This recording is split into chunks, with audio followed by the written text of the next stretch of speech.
Hello everybody, Tom Ellsworth, and welcome back to Case Studies with the BizDoc. This week, we're going to take a look at Wells Fargo and talk about the unintended consequences of sales incentive programs running without controls, and when that becomes part of your culture, what happens? That's what we're going to talk about. The 2 points that we're going to get out of this today is first, sales incentives or performance incentives are a fact of life, and we need to have them with our sales people so that they feel incentivized and rewarded to go out there and make sales for it. But if you don't have audits or you have a culture that permits bending the rules for the sake of sales or so that a few of those salespeople can make their bonuses, says that temptation is a recipe for disaster. And the second is when that bleeds over to the culture, and if it's a culture of the end justifies the means, in other words, the end, the sales number, making your targets, whatever it is, justifies, hey, we just do what it takes, man. That's just what we do here. You will eventually own that entire problem as the entrepreneur, because that company will come down upon you, whether you're 2 people or 20 people. And as we saw, with thousands and thousands of employees, that's what happened to Wells Fargo. So let's take a look at Wells Fargo. I know many of you may not have followed the story from the beginning, and if you had better things to do when the story was breaking over a 3-week period, I don't blame you. But let's recap here so you can see step by step what was happening. You can see how they reacted to it, and you can see what was happening, and it'll make the whole case study come to life so it can show you that if it happened to Wells Fargo, it can happen to you. So let's go. It was September 8th, 2016. Once upon a time, it was a bright sunny day. Until the Consumer Financial Protection Bureau and the Los Angeles City Attorney handed down a $185 million fine to Wells Fargo. And everybody goes, wait, that's a headline. What just happened? Well, over 2 million bank accounts or credit cards had been opened without customers' knowledge. So in other words, a customer had a checking account or a savings account, and all of a sudden they got like a $5,000 Visa in the mail, said, I don't remember opening this. They stuck it in their wallet, and turns out that somebody at Wells Fargo got like a little bitty commission or got a point or something on a scorecard, and they were doing that to meet their objectives. And we were about to find out exactly what was going on inside the bank. So when that sort of a headline breaks, all the news starts covering it. And we found out that this had been going on for 4 years, that this fine was handed down for what Wells Fargo had been doing between May of 2011 and July of 2015. 4 years and 2 months that this had been going on. Well, the first response from Wells Fargo, the happy, wonderful bank with wonderful employees and happy customers, and it loves all of us, they threw the employees under the bus. They announced there were 5,300 bad employees, roughly 1% of our workforce, who have been responsible for these allegations. And so they issued this statement. And everybody's like, so 99% of your people were good and 1% of people were bad and nobody else knew what was going on? So people began to smell something was wrong and were saying, it's not what, it's not when, it's not where. But the big question in every complicated news story or in every big headline is always why. So we're about to find out more about that. So on September 13th, a few days later, the bank announced, we're going to be ending a sales employee goal program. We were giving people goals of opening certain amounts of accounts every month, and we're just going to cut that off. We're not going to do that anymore. Because these employees, the bad 5,300 people we just offed or fired. Offing is a different kind of business called the mafia, so we'll set that aside. Wells Fargo was not offing people, so don't send me comments that say I was saying that. Probably the wrong word to use. Where was I? Oh, yeah. Wells Fargo. So rather than talk about the 5,300 employees, and why they did it, they just said, well, there was a sales incentive program and these 5,300 employees were bending the rules around it to be part of it. And their CEO, a guy named Stumpf, was on TV saying, we can get over this and quote, I think the best thing I could do right now is lead this company and lead it forward. It's like, really? Seriously? Where were you for 4 years and 2 months? You're telling me 5,300 people were doing something wrong and you didn't know about it? Come on, dude.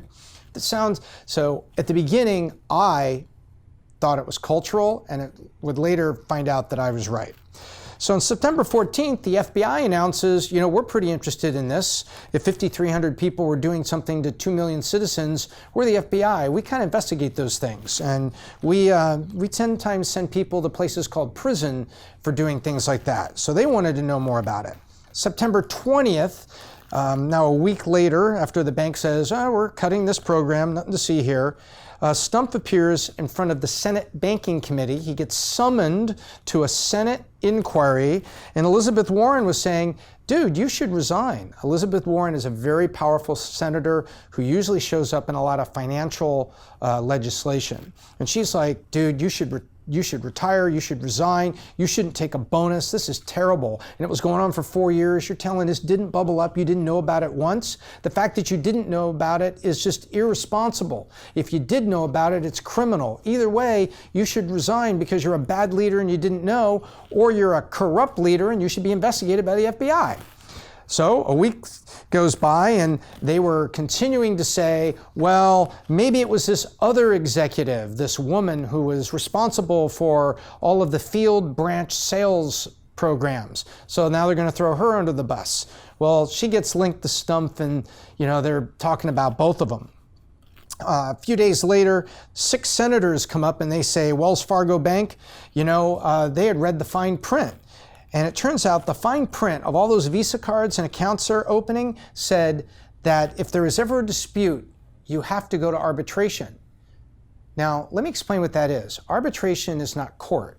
Court documents are filed called lawsuits, and anybody can go down to the court and read what's in lawsuits. Those are public. When you file a lawsuit against somebody, other people, like the press, reporters, can go read it. But arbitration is done in private. And so these senators are pointing out, wait a minute, so if the American consumer has to go to arbitration, that means this is kept out of the public documents in court, so the courts and reporters will never find out about this, and yet these customers, they would have to go to arbitration because, arguing about a Visa card they didn't open. And so these senators correctly pointed out that they said, man, that's evil. Now you're even making it so that this sounds more and more and more like a cultural issue. Well, I'm going to tell you a little side story. I was running a company, it was a digital publishing company way back 2011, and guess what? I got in the mail, and I remembered it. I got a Visa card. Congratulations, your company is qualified for a Visa card with a $10,000 limit. And I'm like, I have a company savings account and a company payroll account and then a company checking account. Why do I get this? I know you have to fill out a form and sign something. So I went into my branch and I stopped and I asked, I said, oh, by the way, I got a Visa card, and the person at the branch, remember, I didn't call the 800 number, I was at the local branch where I'd opened my accounts to begin with. And they said, yeah, that's complimentary. Well, 1 year later, there was an annual fee of like $40. It wasn't complimentary. So guess what? I am 99% certain that my little tiny publishing company had a Visa card open for it, and they waived the first year fee or something, and then a year later it was a $40 fee. I never used it. It sat in a drawer with my Wells Fargo statements. And so apparently, I was one of many consumers that ended up with something they didn't ask for. Now, at least I didn't get ripped off. No one was using the Visa, but there's a perfect example of somebody at the bank got credit for opening a credit card for my accounts, and then when I went into the branch, they said it was complimentary. Well, who do you think was in on this? Probably the people in the branch. If I'd called the 800 number and I'd say, where's the application? I didn't sign anything. Maybe I would have figured something out. But there was no harm that happened to me. I didn't lose any money or anything. But a year later, it was $40. I'm like, or something like that. I'm like, that was shocking. But anyway, I have since closed every account I had with Wells Fargo because, as we're about to go into, I think this was a cultural phenomena, not 5,300 bad people. As a matter of fact, I think that they sent 5,300 people on their way because they were trying to clean house. And what was really the issue was the culture of Wells Fargo and sales performance. On September 26th, the plot thickens as some Wells Fargo employees gave a whole world into a glimpse. They filed a lawsuit that the news media followed and read, where they had said for 10 years, and remember, the original fine of $185 million was for those 4 years from 2011 to 2015. They said for 10 years, we friends and colleagues were either demoted, forced to resign, or terminated for not meeting sales quotas. So there was a quota at the bank that you had to open this many accounts, otherwise you lost your job or you got demoted or passed over for a promotion. Interesting. Well, on September 27th, the bank's board of directors announced that Stumpf was not going to get his $41 million bonus. And also that the VP that worked for him, a woman named Toldstedt, was not going to get a $15 million bonus.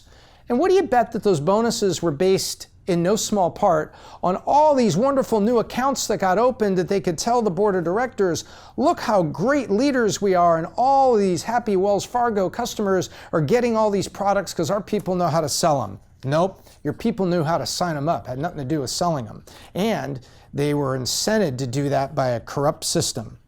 So back to Capitol Hill on September 29th. On October 5th, 14 senators sent a letter to the Attorney General asking them to investigate Stumpf and other senior executives. And 1 week later, on October 12th, Wells Fargo said Stumpf was out. He was retiring. They couldn't even come to the microphone and say that the board fired him. And it took them a month of this going on for them to fire him. And if we think that Wells Fargo and the board didn't know before early September that this was going down, that they were being investigated, then we're not paying attention, because of course they knew. But the fact that it took them a month to basically fire him was something else.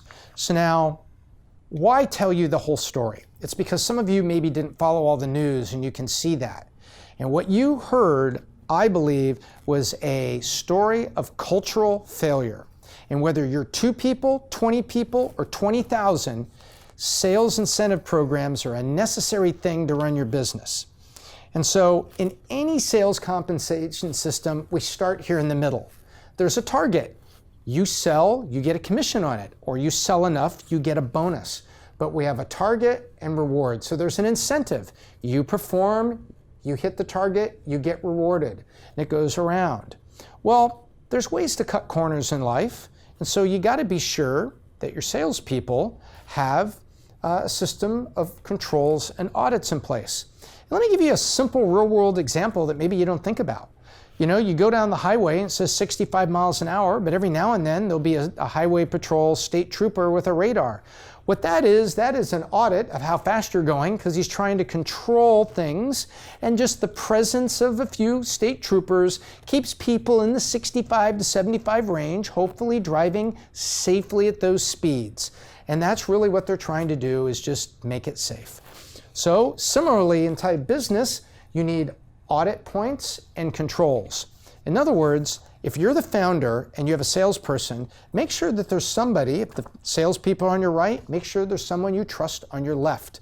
And that person should check and audit sales orders, check and audit the commission plans, and have controls in place. For instance, maybe a commission request has to go first to that person before it gets to you.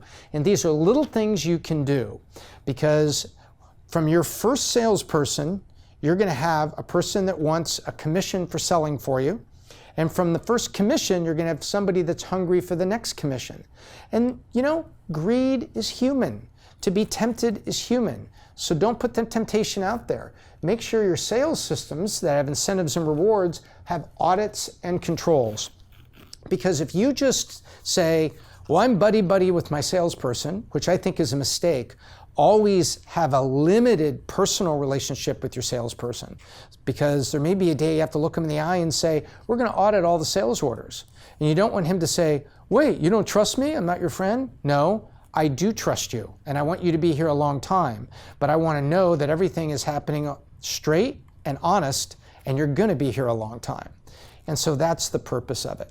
At Wells Fargo, it's clear that there were branch managers that put pressure on people. And do you think those people could be opening up fake accounts without a supervisor knowing?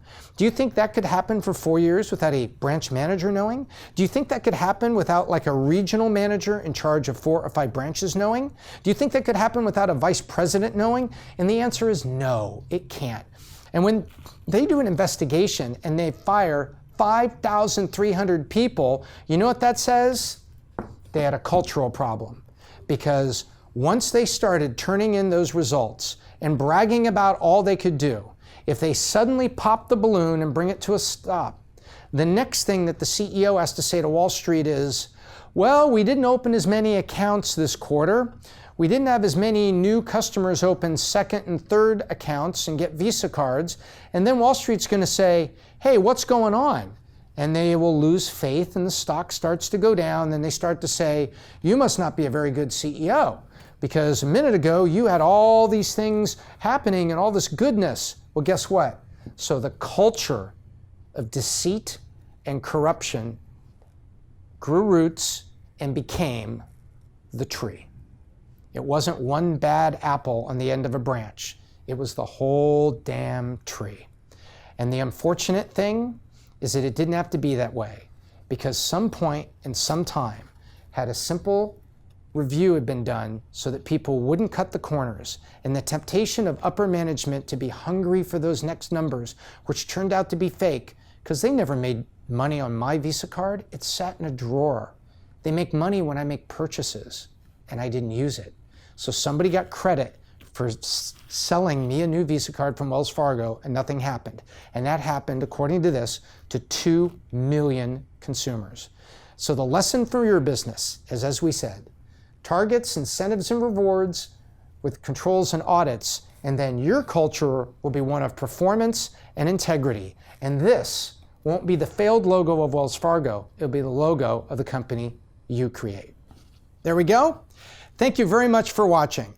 Please subscribe to Valuetainment. This is the best channel on the internet for education and incentive and motivational topics for entrepreneurs. From your host and founder of Valuetainment, Patrick Bet-David. Until next time, I'm Tom Ellsworth, and I hope I left you better than I found you.